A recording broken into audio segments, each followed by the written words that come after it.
Social media के मेरे सारे परिचित लोगों को प्रेम शंकर गुर्जर का नमस्कार।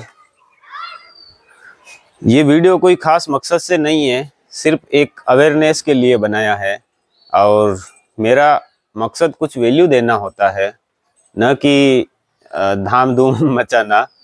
और जो वैल्यू मैं आप लोगों से साथ शेयर करना चाहता हूँ वो ये है कि पिछले 15 सालों में मैंने ये देखा है कि दुनिया में बहुत कुछ बदल रहा है, दुनिया बहुत कुछ बदलती जा रही है।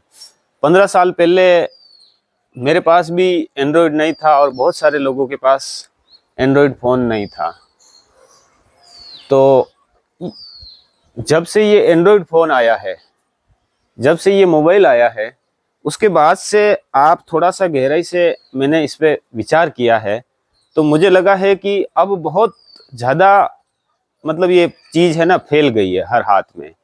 और आप आश्चर्य करेंगे कि मैंने वो दौर भी देखा हुआ है जब छत पे टीवी का एंटीना लगता था और दूरदर्शन पर ब्लैक एंड वाइट एक ही चैनल चलता था, दूरदर्शन।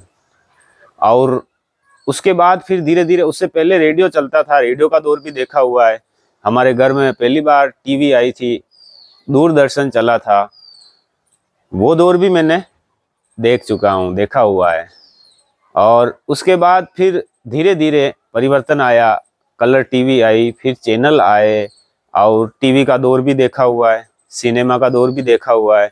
और गाने सुनने के लिए जो है ना टेप हुआ करती थी, कैसेट वाली, जिसमें रील हुआ करती थी और उस रील से गाने उसमें भरा के लिमिटेड गाने सुना करते थे। तो एक जो लाइफ थी ना, पहले जीवन था, वो कहीं न कहीं धीरे धीरे इन सब चीज़ों को मैंने देखते हुए, कंप्यूटर के क्षेत्र में भी मैंने विंडो 98 या उस समय कुमारिया में हमारे कंप्यूटर सेंटर था, तब से लगाकर अभी तक मैं उससे भी जुड़ा हुआ हूँ। तो यानी कि तकनीक जो है उससे मेरा जुड़ाव बहुत पहले से रहा है और उसको मैं ऑब्जर्वर की तरह एक ऑब्जर्व करता रहा हूँ। निष्कर्ष ये वैल्यूबल चीज़ जो मैं आप लोगों से शेयर करना चाहता हूँ वो ये है कि आज और पहले में बहुत कुछ फ़र्क आ गया है। फ़र्क ये आया है कि धीरे धीरे अभी पिछले 15 सालों में हम लोग गहराई से इसका एनालिसिस करते हैं, हम चिंतन करते हैं कि क्या चल रहा है समाज में, क्या चल रहा है देश में और उसके क्या प्रभाव हो सकते हैं।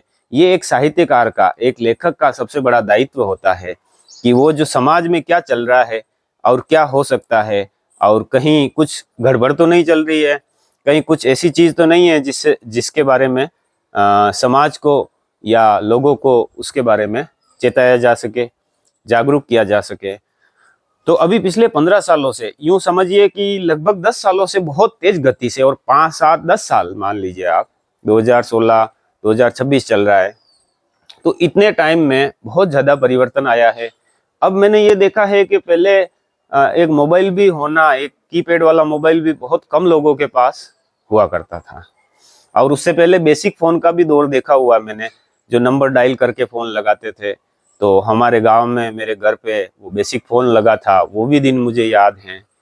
और फिर धीरे धीरे ये इसका दौर आया और अब जो समय चल रहा है वो बहुत त्वरित गति से चेंजेस यानी परिवर्तन का समय चल रहा है। अब सिर्फ मोबाइल का दौर नहीं रहा, मोबाइल के साथ साथ सोशल मीडिया के साथ साथ एआई का दौर भी आ गया है। तो एआई से भी मैं अच्छी तरीके से परिचित हो गया हूँ। एआई भी मेरा फ्रेंडली है, उसको भी मैं यूज़ करके देख लेता हूँ। चैट जीपीटी है और क्लाउड है, ऐसे बहुत सारी एआई ऐप है जिनके बारे में मैं विश्लेषण, गहन अध्ययन उनका करता हूँ। तो जो चीज़, वैल्यूबल चीज़ मैं आप लोगों को देना चाहता हूँ और जिसके लिए मैंने ये वीडियो बनाया वो ये है कि इस दौर को हम किस नज़रिए से देख सकते हैं। यानी कि जो ये अभी इस समय जो समय चल रहा है और जो पहले, आज से 20 साल पहले, 30 साल पहले चले जाएंगे तो चिट्ठियों का ज़माना भी था, जब पत्र भेजा करते थे। और मैंने भी भेज चुका हूँ। मैं भी, जब मैं कानोड़ हॉस्टल में पढ़ता था तो वहाँ से चिट्ठियाँ लिखता था अपने घर पे, और कांकरोली वो चिट्ठियाँ जाती थी, वहाँ से पापा ले लेते थे। तो वो दौर भी मैं देख चुका हूँ जब कम्युनिकेशन चिट्ठियों के माध्यम से होता था। तो जो नई जनरेशन है उनके लिए ये सब चीज़ें नई हैं। लेकिन मैं एक ऐसा सौभाग्यशाली इंसान हूँ जिसने सारे दौर देख लिए, वो दौर भी देख लिया और ये दौर भी देखा, एआई का दौर भी देखा है। तो कहीं ना कहीं जो चीज़ निकल कर मेरे लिए निष्कर्ष के रूप में सामने आई वो ये है कि इस समय सबसे ज़्यादा दिखावे का दौर चल रहा है। दिखावा, और दिखावा होना एक सामान्य सी बात है कि कैमरे का दौर चल रहा है। और मैंने वो दिन भी देखे जब नोकिया 3200 फोन हुआ करता था, 2 मेगापिक्सल का कैमरा, वो भी हमारे लिए बहुत बड़ी बात थी। उस समय हम बीएड करते थे तो उसमें जो फोटो कैप्चर करते थे। और मैंने वो दौर भी देखा हुआ है जब 36 रील का वो कैमरा होता था जिसमें रील को धुला कर और उससे फोटो निकाले जाते थे। तो कहीं ना कहीं उस समय फोटो, वीडियो का कंटेंट तो खैर था ही नहीं, लेकिन फोटो भी बाहर आना, जैसे निकलवा के लाना, ये भी एक स्पेशल इवेंट हुआ करता था। आज ये समय आ गया है कि फोटो एक नॉर्मल बात हो गई है, ठीक है, और हर हाथ में मोबाइल हो गया है। तो यानी कि हर व्यक्ति कहीं ना कहीं दिखा रहा है। पहले ऐसा नहीं होता था। पहले 20-25, ज़्यादा पुरानी बात नहीं है, पुराने लोग तो जानते हैं सब, ये सब पता नहीं खामोश बैठे हैं या अपने मन में सब ऑब्जर्व कर रहे होंगे। लेकिन 20-25 साल पहले हर इंसान, कोई भी उपलब्धि होती थी, कोई भी बात होती थी, तो वो सिर्फ शब्दों के माध्यम से कहीं मिलते थे तो कोई शेयर करते थे। आज ये हो गया है कि हर आदमी सोशल मीडिया पर कुछ न कुछ दिखावा कर रहा है, कुछ न कुछ चीज़ को दिखाना चाह रहा है, स्थापित करना चाह रहा है और उस पर लाइक पाना चाह रहा है। तो ये फीडबैक लूप है, समझना आप। इस फीडबैक लूप में मैं भी काफ़ी समय तक उलझा रहा है ना। वो होता है ना, जब हम किसी चीज़ में कूद के गहराई में उसका एनालिसिस करते हैं तो उसका प्रभाव हमारे ऊपर भी पड़ता है। तो मैंने इस फीडबैक लूप क्या है समझना, ये एक बहुत बड़ा सीक्रेट है जो आप लोगों से शेयर कर रहा हूँ।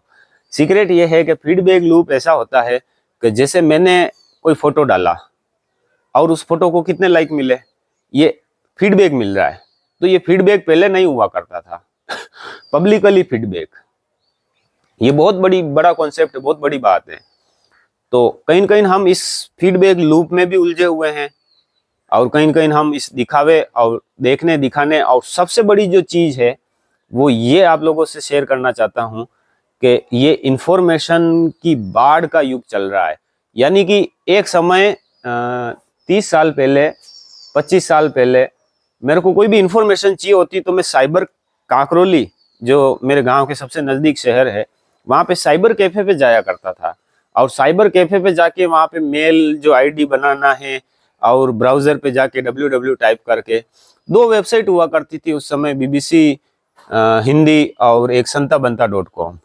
ये दोनों वेबसाइट सिर्फ हिंदी में होती थी, बाकी कंटेंट हिंदी में बहुत कम उपलब्ध था, नहीं के बराबर था।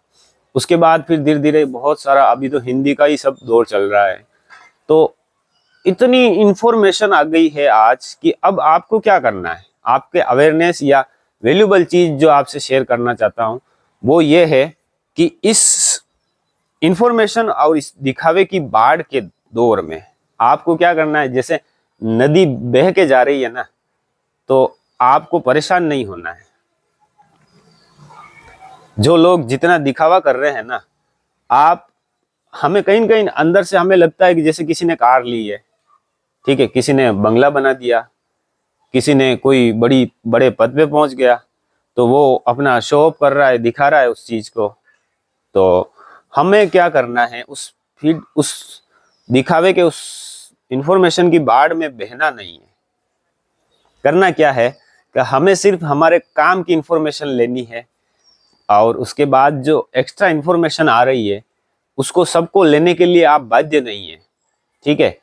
ये जो फ्री इंफॉर्मेशन आ रही है ना, ये सबसे बड़ी समस्या कर रही है ना। हर चीज़ हमें स्टेटस पे हर चीज़ की इंफॉर्मेशन मिल रही है, स्टोरी में मिल रही है, यूट्यूब पे मिल रही है, सोशल मीडिया पे मिल रही है, फेसबुक है, ये कुल मिला के फ़ोन का उपयोग अब फ़ोन पे बात करने से ज़्यादा कहीं इंफॉर्मेशन गेन करने के लिए हो रहा है। और हर आदमी अपने हाथ में एक ऐसा यंत्र पकड़ के बैठा हुआ है जिसके अंदर कुछ न कुछ इंफॉर्मेशन ले रहा है। तो इतनी इंफॉर्मेशन पहले तो नहीं होती थी। तो कहीं न कहीं लोग अगर परेशान हैं और कहीं न कहीं एक विचलन की जो स्थिति बन रही है, वो विचलन की स्थिति का कारण ये है इंफॉर्मेशन की अननेसेसरी एक्सेसिबल अनावश्यक बाढ़ जो आ रही है ना। हमें प्यास है, उतना पानी पिएंगे तो ठीक है, लेकिन पूरी नदी के अंदर ही कूद जाएंगे और सांस की जगह भी हम पानी लेने लग जाएंगे, तो कहीं न कहीं हमारा ये गलत हो जाएगा। तो कहने का मतलब ये है कि ज़्यादा से ज़्यादा आपके पास इंफॉर्मेशन पहुंचती है, कोई किसी माध्यम से कुछ पहुंचा रहा है, कोई किसी माध्यम से कोई इन्फॉर्मेशन पहुंचा रहा है, कोई अपना स्टेटस डाल रहा है, कोई स्टोरी डाल रहा है, कोई पोस्ट डाल रहा है, कोई वीडियो डाल रहा है, कोई कंटेंट डाल रहा है, कोई कहीं कुछ। तो आपको क्या करना है, जितना मस्तिष्क में आप फालतू की इंफॉर्मेशन लेंगे, उतना मस्तिष्क को क्या करना पड़ेगा, अंदर तो चली गई, इनपुट तो हो गया, अब क्या होगा, अंदर प्रोसेस होगी। जैसे थ्रेसर के अंदर, थ्रेसर नहीं होता है जिसमें वो अपन ये गेहूं वगैरह निकालते हैं, उसके अंदर एक लिमिट में हम गेहूं डालेंगे तो वो चलेगा उसका थ्रेसर, और बहुत ज़्यादा भारी भारी उसमें धक्का दे के भर देंगे तो क्या होगा, वो जाम हो जाएगा, कहीं ना कहीं वो मशीनें जाम हो जाए। उसी तरीके से आप जो इन्फॉर्मेशन की बाढ़ है ना, ये लग रहा है आपको हर चीज़ फ्री में मिल रही है। व्हाट्सएप यूनिवर्सिटी पे दुनिया भर का ज्ञान है, इतने ग्रुप बने हुए हैं माफ। तो निष्कर्ष ये है, कहना क्या चाहता हूँ, कहना ये चाहता हूँ कि इस समय आपको जो इन्फॉर्मेशन की फ्री की जो बाढ़ मिल रही है ना, फ्री का ये ऑफर मिल रहा है, ये फ्री का ऑफर ही सबसे ज़्यादा परेशानी की वजह है। काश अगर ये फ्री नहीं होता, ये फ्री की जो चीज़ें मिल रही है ना, वो आपको भ्रमित कर रही है, तो वो कहीं न कहीं हमें प्रभावित करती है। हम निराश हो जाते हैं, हम दूसरों को देखते हैं, उसके पास ये चीज़ है, उसके पास वो है। हर कोई यहाँ पर सिर्फ अपनी उपलब्धि दिखाता है, कोई अपनी कमजोरी नहीं दिखाता, कोई अपनी प्रॉब्लम शेयर नहीं करता, कोई अपने को कमजोर तो कोई बताता ही नहीं है। तो जब सब व्यक्ति सोशल मीडिया पर अपने आप को परफेक्ट दिखाएंगे, जबकि ये जो लाइफ है ये परफेक्ट नहीं है, ठीक है। इंटरेस्टिंग बात ये है कि जीवन कभी भी परफेक्ट नहीं होता है, और उसके ऊपर भी अगर कोई परफेक्शन दिखाता है तो हम प्रभावित होते हैं और हम खुद को विक्टिम की तरह मानने लगते हैं। हम ये सोचते हैं कि यार सबकी लाइफ अच्छी है, मेरी लाइफ ऐसी क्यों है, मेरे साथ ऐसा क्यों है। तो जो सेल्फ कॉन्फिडेंस है वो लूज होता जाता है, और हम कहीं ना कहीं एक फीडबैक लूप में भी उलझते जाते हैं। उसको इतने लाइक मिल रहे हैं, मुझे इतने नहीं मिल रहे हैं, तो खुद का कंपैरिजन इस इंफॉर्मेशन की बाढ़ में हम दूसरों से करने लगते हैं। पहले ये नहीं होता था, पहले ठीक है, एक गांव में कुछ लिमिटेड, या शहर में, कस्बे में, एक कॉलोनी में, एक एरिया में लिमिटेड इंफॉर्मेशन आती थी, ठीक है, एक लिमिटेड चीज़ें होती थी। उसके अलावा आदमी का ब्रेन जो है वो पूरी तरह से फ्री रहता था। लेकिन अब क्या हो रहा है, अब पूरी दुनिया से लगाकर, कॉलोनी से लगाकर, मोहल्ले से लगाकर, जहाँ पर आपका इंटरेस्ट है, एल्गोरिदम आपको वहाँ पर उस चीज़ की इंफॉर्मेशन पहुँचा देता है। तो फालतू की इंफॉर्मेशन आपके दिमाग में जा रही है, आपका दिमाग जंक हो रहा है, जाम हो रहा है, उसका प्रोसेसर जो है वो काम नहीं कर रहा है, वो चल नहीं रहा है, और उसकी वजह से एक डिप्रेशन आना, उसकी वजह से कहीं कहीं परेशानी में रहना, चिड़चिड़ापन रहना, गुस्सा आना, खुद को विक्टिम मानना, खुद को दोषी मानना, खुद को इनपरफेक्ट यानी पूरी दुनिया को परफेक्ट मानना और खुद को नहीं मानना। तो ये चीज़ें प्रभावित कर रही है। तो मेरा आप लोगों से यही एक संदेश है, इतना एनालिसिस करने के बाद एक शिक्षा विभाग में प्रिंसिपल की पोस्ट पर होने के नाते मुझे लगा कि कुछ ज़रूरी चीज़ें आप लोगों से शेयर करनी चाहिए। तो ये जो अननेसेसरी इन्फॉर्मेशन का जो बाढ़ आ रही है, एक तो आपको इससे बचना है, ठीक है, आपको ज़रूरत ही नहीं है। आप अमेरिका में क्या हो रहा है, ईरान में क्या हो रहा है, वहाँ तक आपको ज़रूरत ही नहीं है। अनावश्यक मैं पिछले 5 साल से सोशल मीडिया से ज़्यादा बहुत दूरी बना के रखी मैंने, ठीक है, और आज भी मेरे काम की चीज़ होती है वो उस पर डालता हूँ। फालतू में कोई अनावश्यक इन्फॉर्मेशन में गेन नहीं करता हूँ, क्योंकि मेरा जो ब्रेन है वो मेरे लिए अमूल्य है, उसके अंदर मैं कचरा नहीं डाल सकता। तो कहने का मतलब, आपका जो मस्तिष्क है उसके अंदर आप कचरा मत भरिए, आवश्यक इन्फॉर्मेशन लीजिए, लिमिटेड इन्फॉर्मेशन लीजिए, क्योंकि 15 साल में ही चेंजेज हुआ है, पहले नहीं था। तो आपको इस पे आश्चर्य होगा कि समय यूँ निकल जाता है, चेंजेज यूँ हो जाते हैं और हम वहीं के वहीं खड़े रहते हैं, हमें कुछ पता भी नहीं चलता है, हम छले जाते हैं, हम ठगे जाते हैं। तो मैं आप लोगों को सिर्फ एक अपना समझकर जागरूक करने आया हूँ कि आपको इस जाल से ये आप गहराई से समझेंगे। तो अभी मैंने अष्टावक्र गीता पढ़ी थी, उसमें भी मुझे निष्कर्ष ये मिला था कि ओवरऑल ये जो दुनिया है ये एक माया जाल की तरह है। ठीक है, ये भी एक जाल है, और ये मोबाइल भी एक जाल है, एक कंप्यूटर भी एक जाल है, एक उसके अंदर चलने वाला जो वीडियो गेम है वो भी एक माया जाल है। तो आप किसी भी चीज में उलझे नहीं, आप फालतू की इंफॉर्मेशन नहीं ले। और दूसरा जो ये फीडबैक लूप है ना, फीडबैक लूप को मैं वापस शॉर्ट में समझा देता हूँ। फीडबैक लूप क्या है? फीडबैक लूप ऐसा है कि जैसे मैंने कोई फोटो डाला, कोई वीडियो डाला या कोई पोस्ट डाली, तो उसके बाद क्या होता है कि डाल दी, ठीक है, और लोगों ने देख ली, यहाँ तक तो ठीक था, ये वन वे होता था इन्फॉर्मेशन का। लेकिन लोग देखने के बाद उसके ऊपर वापस प्रतिक्रिया करते हैं, और जब प्रतिक्रिया लाइक की होगी, कमेंट की होगी, शेयर की होगी, कुछ भी होगी, तो वो प्रतिक्रिया वापस मुझ तक पहुंच रही है। यानी कि एक इंफॉर्मेशन मैंने दी, एक कोई पोस्ट किया, और उसके बाद उसकी रिटर्न वापस फीडबैक मेरे पास आ रहा है। तो मैं क्या करूंगा, ऑब्वियसली दिमाग उस पर विचार करेगा, चिंतन करेगा। जो मैंने जो चीज आउटपुट दिया है उस पर अगर फीडबैक आएगा तो जाहिर सी बात है कि दिमाग उसकी तरफ अट्रैक्ट होगा। तो ये जो सोशल मीडिया बनाने वाली जो कंपनियां हैं, या ये जो बनाने कंटेंट बनाने वाली जो कंपनियां हैं, आप बहुत बड़ी मनोवैज्ञानिक है, ये मन के विज्ञान को समझती है। तो मन क्या होता है, उस तरफ अट्रैक्ट होता है कि मेरे को कितने लाइक मिल रहे हैं, मेरे को कितने कमेंट मिल रहे हैं। तो आप लोग इससे थोड़ा सा जागरूक रहें कि ये बहुत बड़े मनोवैज्ञानिक हैं, ठीक है, और ये मनोविज्ञान का सहारा लेते हैं आपके दिमाग को घुमाने के लिए, मनुष्य के मन को समझकर, और उसकी चंचलता, उसका जो है ना अट्रैक्शन होता है, उसको समझकर उसके हिसाब से चीजें तैयार करते हैं और आपके सामने परोसते हैं, और हम उसमें खो जाते हैं, डूब जाते हैं। एक ऐसा गेट है जिसके अंदर हम घुस तो जाते हैं, लेकिन उसके बाद फिर हमें पता ही नहीं चलता, और हम कहाँ खो जाते हैं उसमें। तो फीडबैक लूप में भी आप नहीं उलझें, और निष्कर्ष ये है कि जितना संभव हो सके आप आपके ज़रूरत की चीज़ इस मोबाइल से, इस सोशल मीडिया से लेवें। मुझे एक समय जब था ना, जब मेरे को ज़रूरत पड़ती थी कोई वेबसाइट पे कोई चीज़ देखने की, तो साइबर कैफ़े पे जाता था। 10 रुपये प्रति घंटे, 20 रुपये प्रति घंटे के हिसाब से उसका चार्ज हुआ करता था, कांकरोली में, आज भी याद है। उसका चार्ज दिया, वहाँ पे 1 घंटे बैठे, तो वो उसमें ज़रूरी जो चीज़ थी की, उसके बाद वहाँ से निकले तो उस दुनिया से निकल के वापस इस रियल दुनिया में आ जाते थे। तो आज एक माया जाल के अंदर एक और माया जाल है, उस माया जाल के अंदर और माया जाल है। तो इस तरह से हम कहीं न कहीं चारों तरफ माया जाल में उलझकर, और इन्फॉर्मेशन की बाढ़ में हमें ये लगता है कि फ्री में हर चीज़ मिल रही है, फ्री में हर चीज़ की पूरा ज्ञान सारा है, फ्री में आ गया है।